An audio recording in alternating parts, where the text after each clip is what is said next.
The cold February wind swept through the small town of Westbridge, Texas, carrying with it an eerie silence that wrapped itself around the quaint streets.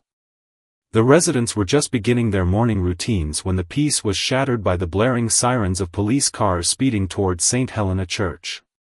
Inside the church's rectory, the scene was one of chaos frozen in time.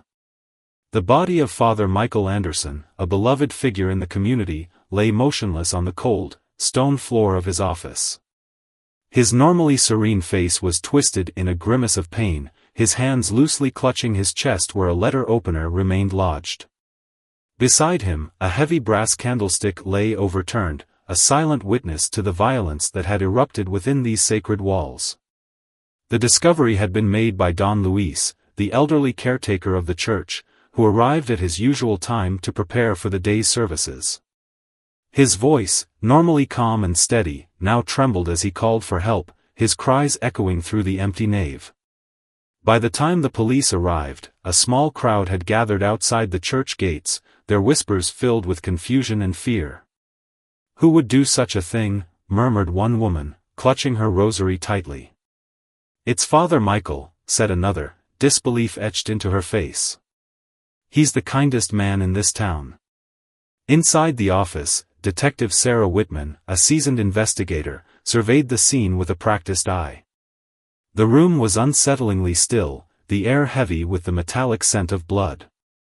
On the desk were 2 wine glasses, one half full, the other untouched. A letter lay beneath one of the glasses, its edges stained with red. Sarah carefully picked it up, her gloved hands turning the paper over to reveal a single line written in Father Michael's handwriting. "I cannot continue like this." The words lingered in her mind as she turned her attention back to the body. There were no signs of forced entry, no indication that this had been the work of a random intruder. Everything about the scene suggested something far more personal. She glanced at her partner, Officer Jim Harlow, who was photographing the overturned candlestick and shattered glass near the desk. "This wasn't just an attack," Sarah said, her voice low. "This was a confrontation." Jim nodded, his eyes narrowing as he examined the blood spatter on the wall. "It looks like he knew his attacker," he replied.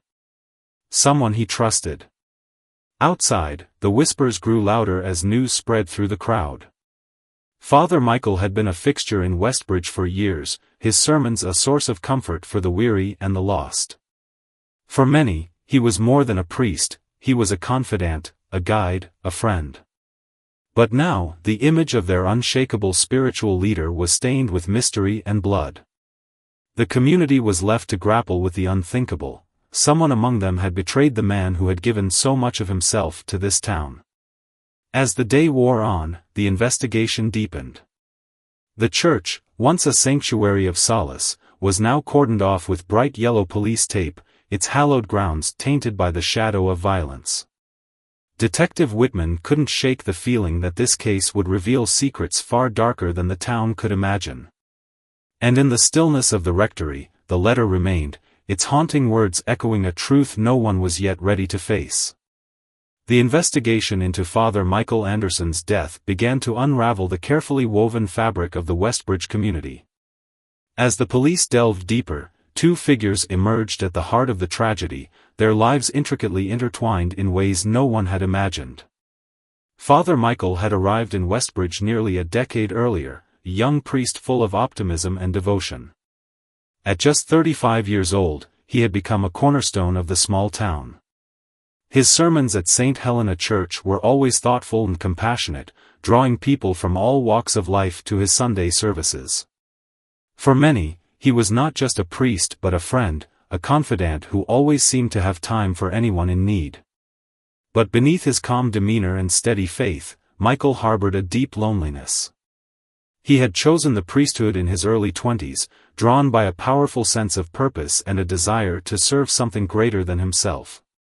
Yet, as the years passed, the isolation of his vocation began to weigh heavily on him. Each night, as he returned to the rectory, the silence became a constant reminder of the life he had given up.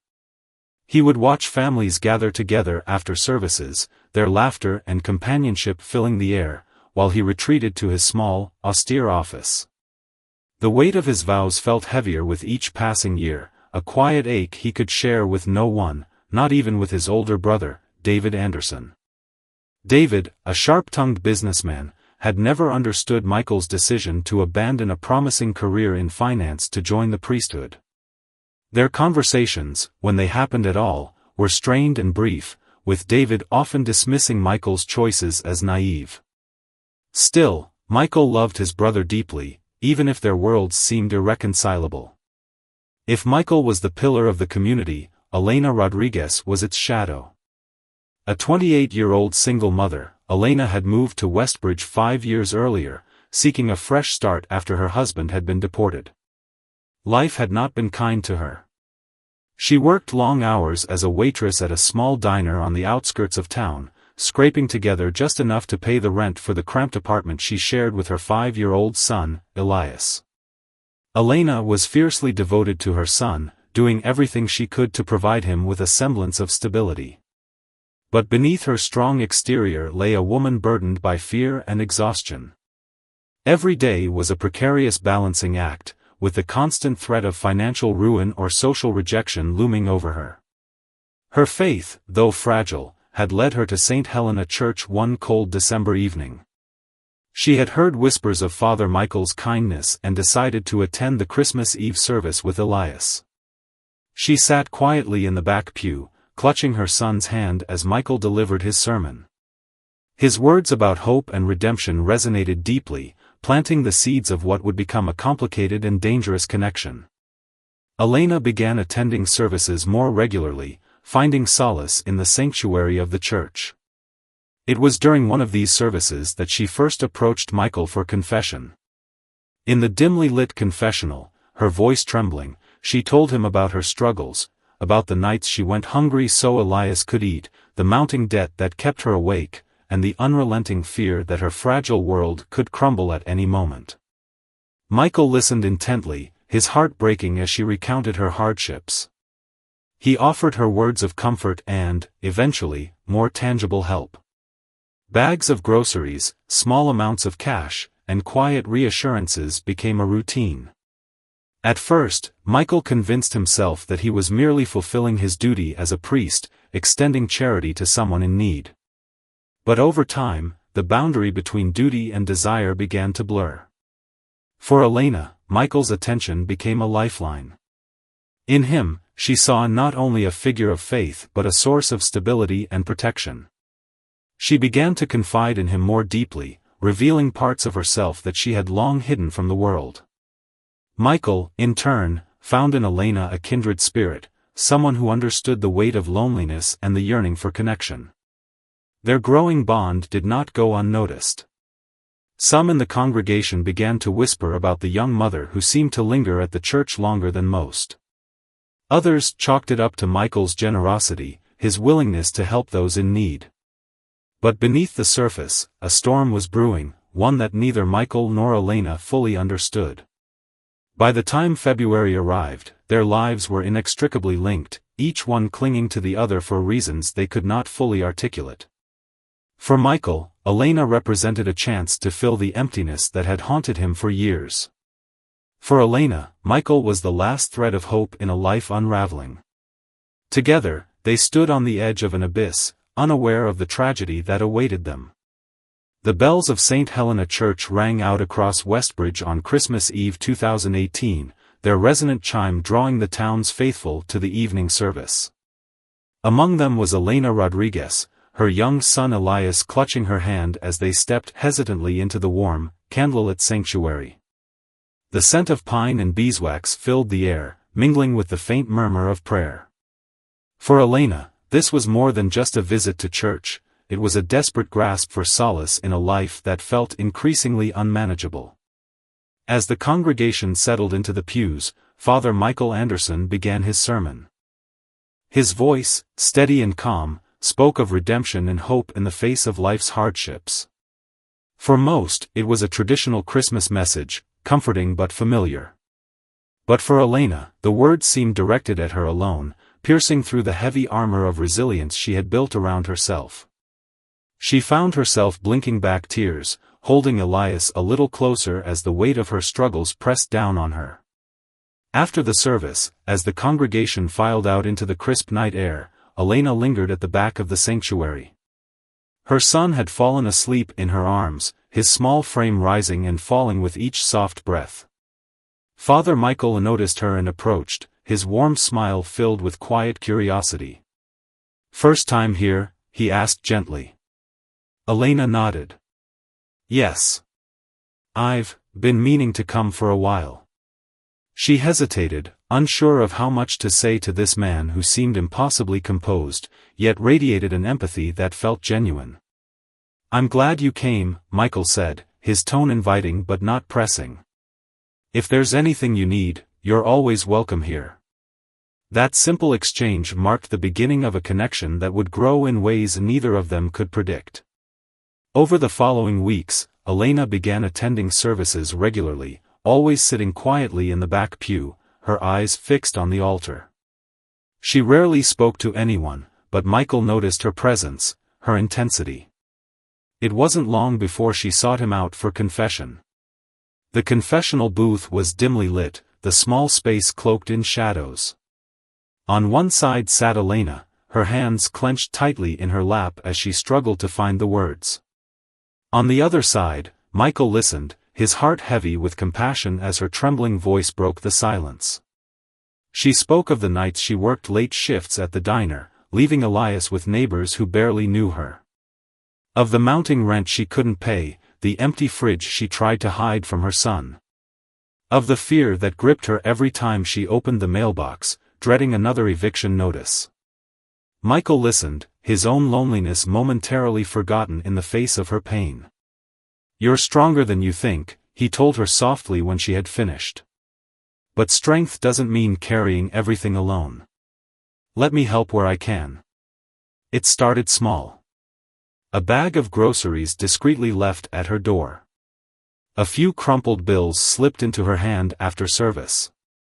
But as the weeks passed, these acts of charity became something more. Their interactions grew longer, more personal. Elena began to linger after Mass, and Michael found himself looking forward to these quiet moments with her. For Elena, Michael was a beacon in the darkness. His kindness felt different, deeper, more sincere, than the pitying glances she received from others. She began to open up to him in ways she hadn't with anyone else, revealing not just her struggles but her dreams, her fears, and the pain she carried from a life that had been anything but kind. Michael, in turn, felt something stir within him that he hadn't allowed himself to feel in years. He told himself it was compassion, nothing more. But each time their hands brushed, each time her eyes met his with a mixture of gratitude and vulnerability, he felt his resolve falter. Their connection grew like ivy creeping along a stone wall, quiet, unnoticed by most, but impossible to uproot once established. By late January, it was no longer just Elena waiting for Michael after services. Michael began to find reasons to seek her out, to check on her and Elias, to make sure they had what they needed. To the outside world, it might have seemed like a priest doing his duty. But to Michael and Elena, it was becoming something far more dangerous. In each other, they found solace, understanding, and a connection that filled the voids they had both long tried to ignore. Yet deep down, they both knew they were walking a precarious path, one that could crumble beneath them at any moment. As February approached, their bond had grown too strong to sever, even as guilt and doubt began to creep into Michael's prayers. For Elena, Michael was her last hope in a world that had given her little to hold on to. For Michael, she was the one thing that made the weight of his loneliness bearable. Neither of them saw the storm gathering on the horizon.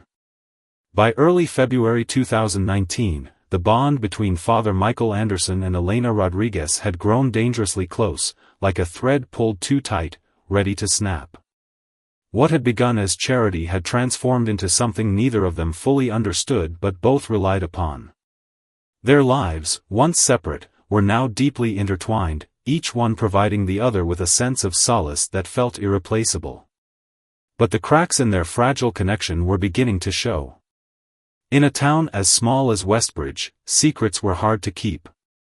Though Michael and Elena had taken care to keep their interactions discreet, their growing closeness had not gone unnoticed. Parishioners at St. Helena Church began whispering among themselves about the young single mother who seemed to linger long after Mass, always finding reasons to speak with Father Michael. "I'm sure it's nothing," one elderly woman confided to another. "He's just helping her. That's what he does." But others weren't so convinced. "Helping her with what?" a skeptical voice countered. "She doesn't seem like she's just here for prayer." The rumors reached David Anderson, Michael's older brother, who had always been protective of the family's reputation. David was a pragmatic man, a successful businessman who valued appearances and saw the world in stark, unforgiving terms. When he visited Michael at the rectory one evening, he didn't waste time with pleasantries. "You've always been too soft, Michael," David began, his tone sharp. "People are talking. They're saying you're spending too much time with that woman." Michael's jaw tightened. "Elena needs help, David. She's struggling to provide for her son." David raised an eyebrow. "And what about your responsibilities? You think the church will overlook this? You think the bishop will?" "It's not like that," Michael replied, though the words felt hollow even to him. "I'm doing what I'm supposed to, helping someone in need." David's expression hardened. "Be careful, Michael. You're playing with fire." Michael's internal conflict deepened with each passing day. At night, he knelt before the altar in the empty church, his prayers filled with guilt and desperation. He begged for clarity, for the strength to end whatever this was before it destroyed him. Yet, each time he saw Elena, each time her eyes met his with that mixture of gratitude and vulnerability, his resolve crumbled. For Elena, the connection had become her lifeline. She depended on Michael not just for the groceries and money he discreetly provided but for the emotional support he offered. He was the only person who truly listened to her, who saw her not as a struggling single mother but as a person worthy of care and compassion. But Elena began to notice a change in Michael. He seemed more distant, his gestures less warm. She sensed his unease and began to fear that he was pulling away. The thought terrified her. Without him, what did she have? She couldn't lose the one person who made her feel safe in a world that had taken so much from her. One evening, as the winter wind howled outside, Elena waited for Michael after the last service of the day. When he emerged from the church, she stepped out from the shadows, her arms wrapped tightly around herself for warmth. "Michael," she called softly. He hesitated, his breath visible in the frosty air. "Elena, it's late. You shouldn't be here." "I needed to talk to you," she said, her voice trembling. "I can feel it, something's changed. You're avoiding me." Michael sighed, his eyes filled with a sorrow he couldn't articulate. "It's not that simple, Elena. I have responsibilities. I've crossed lines I shouldn't have." Her expression shifted from desperation to panic. "You promised to help me. You said you'd be there for me." "I am," he replied, though his voice wavered. "But I can't keep doing this. It's not right, for either of us." Elena's panic turned to frustration. "You're all I have, Michael. If you walk away, what am I supposed to do? How am I supposed to take care of Elias?" Michael looked away, unable to meet her gaze. "You're stronger than you think, Elena. You'll find a way." But his words felt like a betrayal to her. She had risked everything by trusting him, by letting herself believe that someone cared. And now, it felt like he was abandoning her when she needed him most. The tension between them grew in the days that followed. Michael tried to put distance between himself and Elena, but his guilt and his lingering feelings kept pulling him back. He would catch glimpses of her at church, her face a mixture of hope and hurt, and feel his resolve weaken all over again. Elena, meanwhile, grew increasingly anxious. Her life had always been precarious, but the thought of losing Michael's support felt unbearable. She began to push harder, asking for more time, more reassurance, more help. She hinted at the fear she lived with daily, the unpaid bills, the looming eviction, the whispers of deportation. Each request carried an unspoken urgency, a quiet plea that Michael couldn't ignore. But with each passing day, their bond began to feel less like a sanctuary and more like a trap. The weight of their choices pressed down on them both, setting the stage for a confrontation neither of them could foresee. And as the whispers in Westbridge grew louder, the storm they had been trying to outrun was about to break. The tension between Father Michael Anderson and Elena Rodriguez had reached a breaking point by mid-February 2019. What had once been a fragile connection built on compassion had turned into a storm of conflicting emotions, unspoken fears, and desperate demands. Both of them felt trapped, but neither dared to face the full implications of their choices, until a decision forced them to confront the inevitable. It was a cold Thursday evening when Elena showed up unannounced at the rectory. Michael had just finished his prayers, the flickering candlelight casting shadows on the worn stone walls. The sight of her at the door sent a wave of unease through him. She was holding a folder in her hands, her expression a mixture of determination and fear. "We need to talk," she said, stepping inside before he could respond. "Elena," Michael began, his voice weary, "we've already talked about this. You can't keep coming here." She ignored him, placing the folder on his desk with a sharp thud. "This is what I need. Papers. A work visa. Something to keep me and Elias safe." Michael stared at the folder, the words catching in his throat. "Elena, I don't have the power to make that happen. You know that. You know people," she pressed. "You have connections in the community, people who trust you. If you ask, they'll help." His heart sank. "Do you understand what you're asking me to do? This isn't just about helping you anymore. This is crossing into dangerous territory I can't go into." Elena's eyes filled with tears, but her voice was firm. "I've already crossed that territory, Michael. Every day, I risk everything just to survive. I can't keep doing this alone. You said you'd help me." Her words cut deeper than he wanted to admit. He had promised to help, but this was beyond anything he could offer without risking everything he had sworn to uphold. He reached out to her, his voice softening. "Elena, I care about you. I care about Elias. But I'm just a man. I can't fix this." That night, Michael called his brother David, the weight of Elena's demands pressing heavily on him. David listened in silence as Michael explained the situation, the exhaustion clear in his voice. When Michael finished, there was a long pause on the other end of the line. Then David spoke, his tone cold and calculated. "She's backed you into a corner, Michael. If you don't end this now, she'll take you down with her." Michael's stomach churned. "She's not trying to hurt me, David. She's scared. She doesn't have anyone else." David's laugh was sharp, almost cruel. "Don't be naive. People like her, when they're desperate, they'll do whatever it takes. She's already using you. What's next? Blackmail? Public accusations? You think the church will stand by you if this gets out?" Michael closed his eyes, the weight of his brother's words pressing down on him. "What do you think I should do?" David didn't hesitate. "Cut her off. Report her to immigration if you have to.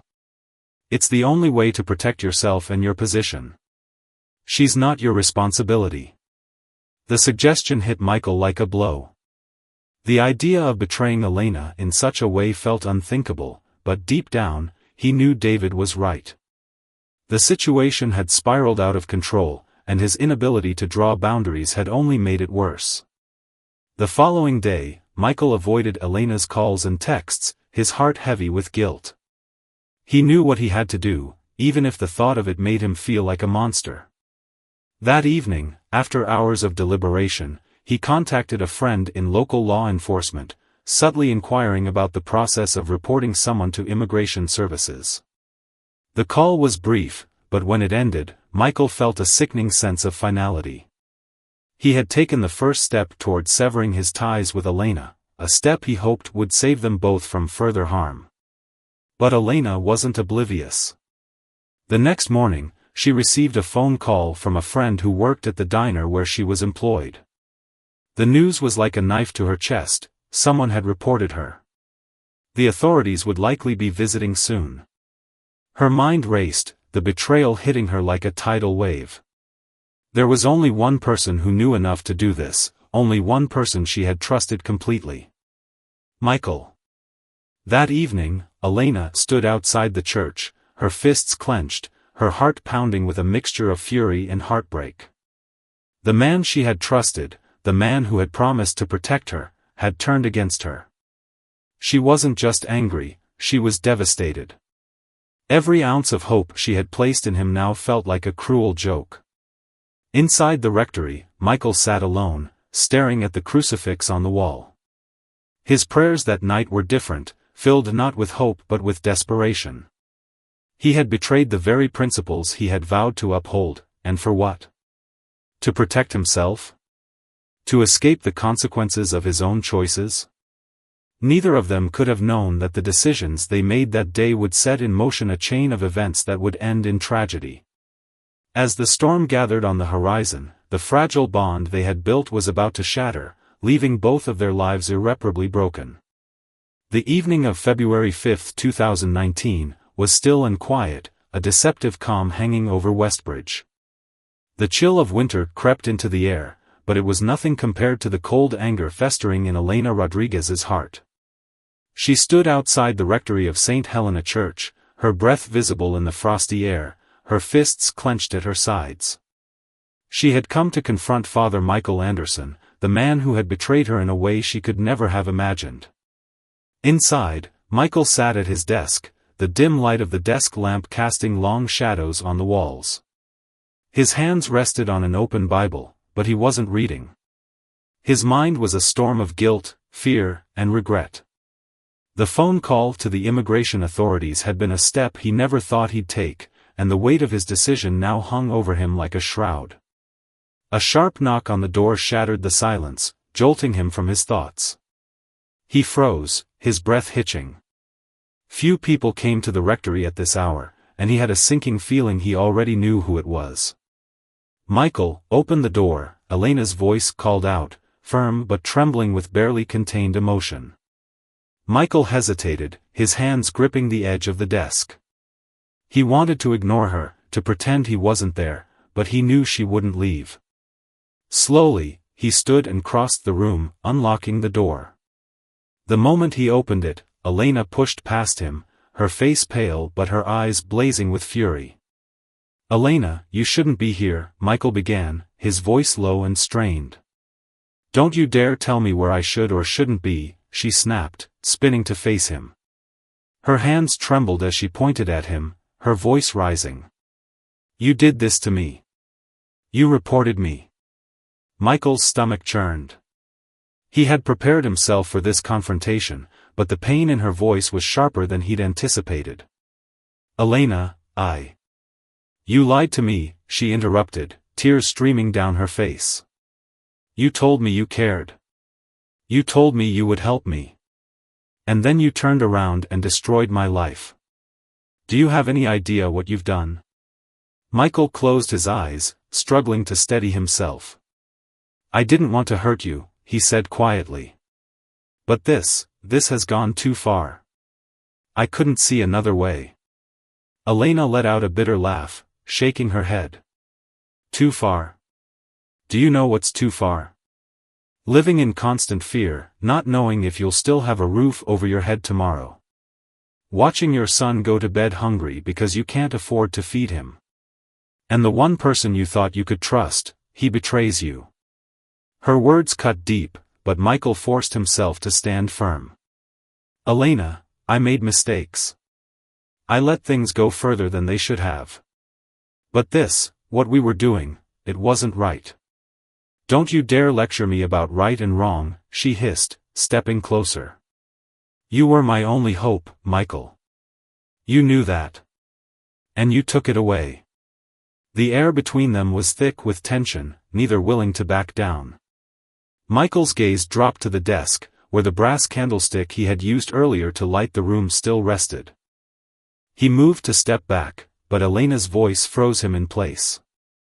"You don't get to walk away from this," she said, her tone chillingly calm now. "Not after what you've done." Before he could respond, she lunged for the candlestick. The heavy object was cold in her hands, its weight familiar and foreign all at once. Michael's eyes widened in alarm as she raised it, but before he could react, she swung it with all her strength. The first blow landed on his shoulder, knocking him off balance. He stumbled, one hand clutching the desk for support.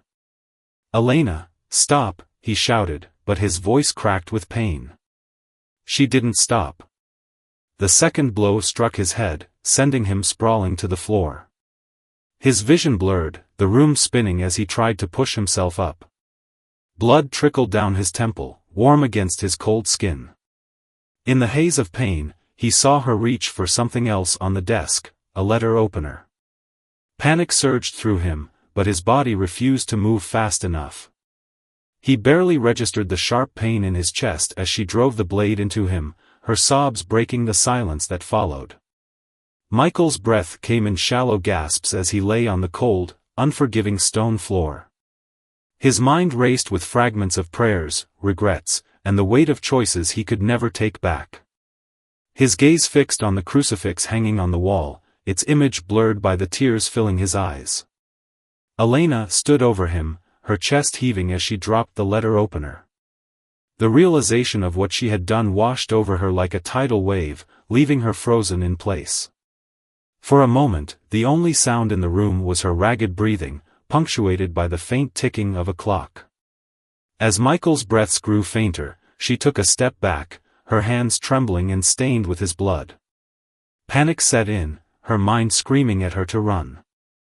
Without looking back, she fled the rectory, leaving the door ajar and the broken pieces of their lives behind her. The room fell silent, save for the soft flicker of the candle and the steady drip of blood pooling on the floor. The crucifix hung solemnly above, a silent witness to the tragedy that had unfolded beneath its gaze. The dawn of February 6, 2019, brought an unsettling stillness to Westbridge. The church bells of St. Helena remained silent that morning, their usual chime replaced by the murmurs of a shocked community.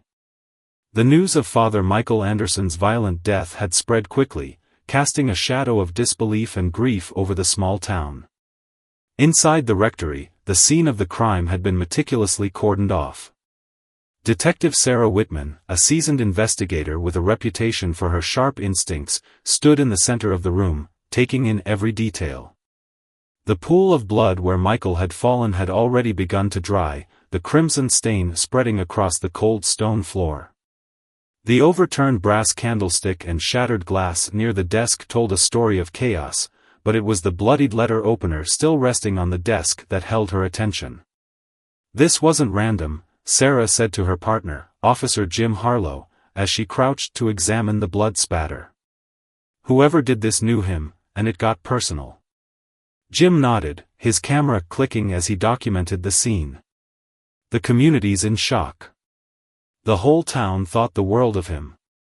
Hard to imagine anyone wanting to hurt him." Sarah's gaze shifted to the two wine glasses on the desk, one still half full, the other untouched.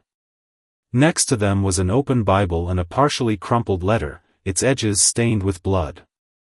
She carefully unfolded it, her gloved fingers smoothing out the paper to reveal Michael's handwriting. "I can no longer live with this burden." The words were cryptic, yet heavy with implication. Sarah's gut told her this letter was the key to unraveling the events of the previous night.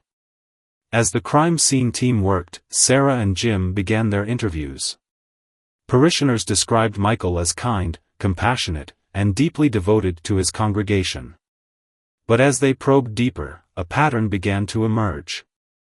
Multiple accounts mentioned a woman who had been spending a lot of time at the church recently, a single mother named Elena Rodriguez. She was always around, one elderly parishioner said, wringing her hands nervously. Father Michael was just helping her. That's what he did, help people. But it did seem different, another chimed in, her voice low.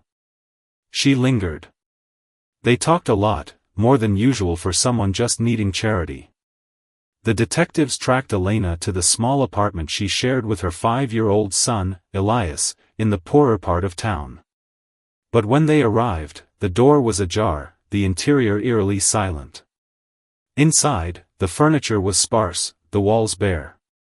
A few toys were scattered on the floor, and a half-packed bag sat on the couch. She's running, Sarah said, her jaw tightening. She knows we're coming. Back at the station, the detectives began piecing together the timeline of events. Elena's name had surfaced repeatedly in connection to Michael in recent weeks. A visit to the local diner where she worked revealed more details. Her co-workers described her as hardworking but increasingly anxious over the past few weeks. She was on edge, one server said. Always looking over her shoulder, like she was afraid of something. Further digging uncovered the report Michael had filed just days before his death, a quiet inquiry to immigration authorities about Elena's status. It was a move completely out of character for him, and it raised more questions than answers. Why would he do that? Jim asked, frowning at the document. It doesn't fit with what everyone says about him. Maybe he felt trapped, Sarah replied. Maybe whatever relationship they had got too complicated, and he panicked. The break in the case came when a letter was found hidden in Michael's desk, buried beneath stacks of church correspondence. It was from Elena, its tone emotional and pleading. You promised to help me. You said I could trust you. If you go back on your word, I will have nothing left. Don't make me do something I'll regret. The letter painted a picture of desperation and conflict, hinting at the tensions that had been building between them. As news of the investigation spread, the whispers in Westbridge turned into a full-blown scandal. Parishioners struggled to reconcile the image of their beloved Father Michael with the revelations about his secret relationship with Elena. Some were sympathetic, blaming the pressures of his position for what they saw as a moment of weakness. Others were furious, feeling betrayed by the man they had placed their trust in. By February 8, the story had reached the local news, drawing reporters to the small town. Cameras flashed outside St. Helena as journalists sought to capture every sordid detail of the affair that had ended in bloodshed. The church, once a sanctuary of solace, was now a symbol of scandal. It wasn't until February 10 that Elena was finally located, hiding in a motel just outside of town. When officers arrived, she didn't resist. Her face was pale, her eyes hollow. She said nothing as they placed her in handcuffs, her son Elias watching silently from the corner of the room. At the station, she sat across from Sarah in the dimly lit interrogation room, her hands trembling as she cradled a cup of untouched water. You don't understand, she said finally, her voice barely above a whisper. He was my only hope. And he betrayed me. Sarah leaned forward, her gaze steady. Tell me what happened, Elena. Tell me why it ended this way. Elena's eyes filled with tears, but she didn't answer. The silence that followed was deafening, the weight of her choices hanging heavily in the air. As Sarah watched her, she couldn't help but wonder how two lives, so seemingly different, had become so tragically entwined. The truth was out, but the scars it left on Westbridge were just beginning to show. The trial of Elena Rodriguez began in early May 2019, drawing unprecedented attention to the small town of Westbridge. The courtroom was packed each day, filled with reporters, parishioners, and curious locals eager to witness the unfolding drama. For some, it was a chance to find closure, for others, it was an opportunity to pass judgment on the woman at the center of the scandal. Elena sat in the defendant's chair, her once defiant posture now replaced with a quiet resignation. Her public defender painted her as a desperate woman, a single mother pushed to the brink by poverty and betrayal. The prosecution, however, argued that her actions were premeditated, driven by anger and a desire for revenge. The evidence presented was damning. The bloodied letter opener, the candlestick, and the letters she had written to Father Michael all painted a picture of escalating tensions. Witnesses testified to the growing closeness between Michael and Elena, their whispers now given the weight of official testimony. But the most powerful moment came when Detective Sarah Whitman took the stand to read Michael's final note. "I can no longer live with this burden." The note, combined with his report to immigration authorities, suggested a man torn apart by his own choices, a man trying to rectify a situation spiraling out of control. It was a sobering moment that brought tears to the eyes of many in the courtroom. When Elena took the stand, her voice cracked as she recounted her struggles, her fears, and the betrayal she felt when Michael reported her. "I didn't mean to kill him," she said through tears. "I just wanted him to understand what he'd done to me. But I lost control." The jury deliberated for 3 days. On May 15, 2019, they returned with a verdict, guilty of second-degree murder. The judge sentenced Elena to 25 years in prison, with the possibility of parole after 15. As the sentence was read, Elena closed her eyes, the weight of her choices finally crashing down on her. The town of Westbridge would never be the same. The scandal left deep scars on the community, shaking their faith not just in Father Michael but in the church itself.